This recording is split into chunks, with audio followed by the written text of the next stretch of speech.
very thought-provoking, and it really opened me up to experiences that I've been through that I always try to seal up and close up.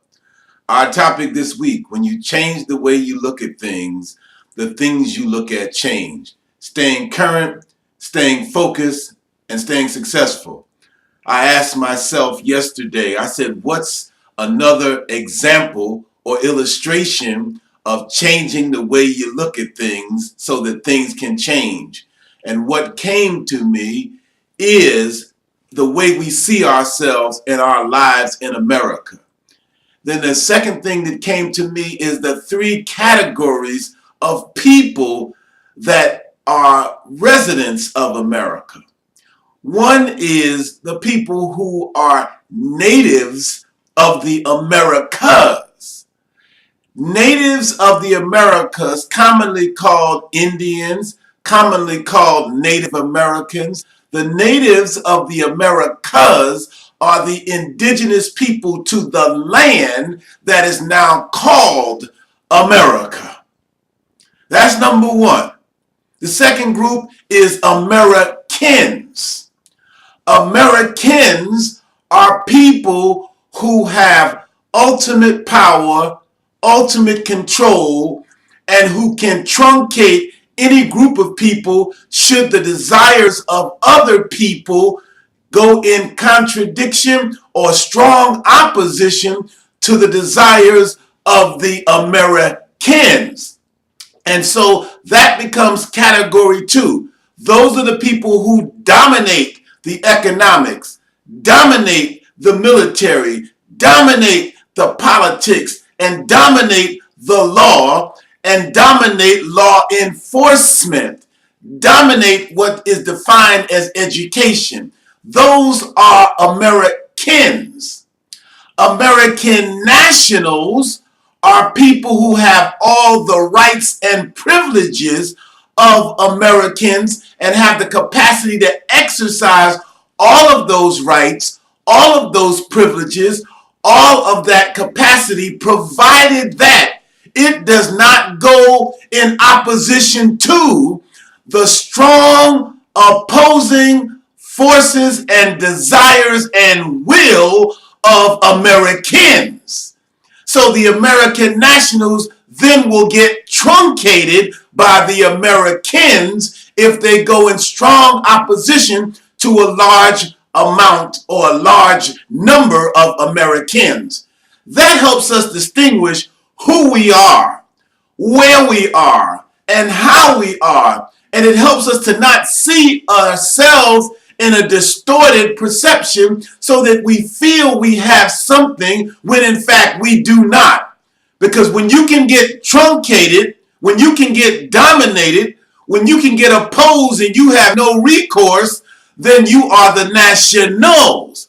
When you control the circumstances and the conditions that drive everything and ultimately it stops at you, you are the Americans. So the Native Americans are the people who are aborigines of the land, not subject to all of the rights and privileges of the people who have controlled and dominated and took the land. The Americans are the ones who stand braced above the land, carved in stone in the Midwest or in the far West, demonstrating this is my country. And the nationals are the people who get the rights and privileges and then can utilize them at will, provided that they are not in strong opposition to the Americans. So when you change the way you look at things, the things you look at change. That enables you. It enables you to plan. It enables you to organize. It enables you to begin to raise the question, how do I leverage my position to get more control, freedom, and power? Then ultimately you can pursue having leverage in the military, leverage in the education, leverage in the finance, leverage in the business, leverage in the direction of the country, so you cannot be truncated by your will, your desire, your vision, and your intensity and commitment to change. Over to you, Brother Jay Cox. I'd like to thank you for calling in to today's morning inspirational message. It is our hopes that you will be able to look at, evaluate, and reassess how you see yourself. Reassess how you see others around you, and reassess how you define who you are as it relates to where we live and how we live and the conditions that we live under. We like you to call a friend, call a family member, begin to have real discussion over the topics, the subjects, and the thoughts and the feelings that you have just heard communicated. Begin to raise the questions how you see yourself relative to what you have heard. The beauty of this medium is you can call in, you can evaluate it, you can study it, you can revisit it from various angles and various views to see where it fits in your life, how you are changing, and most important, how this message is affecting that growth and development. Take a moment to log into our YouTube channel. Leave your comments, leave your questions, leave your concerns, discuss what you have heard. Begin to express your feelings about your growth and your aspirations. We look forward to bringing you this message of optimism, because we can. This message of positive expectation, raising the level of how we see what we have and what we do, so what we can produce what we want and we can manifest who we are.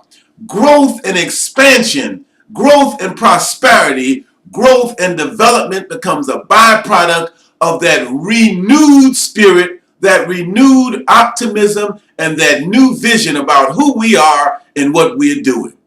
Have a great and fantastic day, and go out and make your life free. Make it happy, make it fulfilled, make it joyous and elated and exciting and stimulating, and touch the lives of those around you. Show them love, show them direction, show them the light, show them the way, and begin to infect their world with the beauty and love of the things that cause you to be who you are, what you are, and most importantly, how you are. This is your friend and brother, Brother Tambuzi, saying, have a great day, a fantastic week, and we'll see you next time.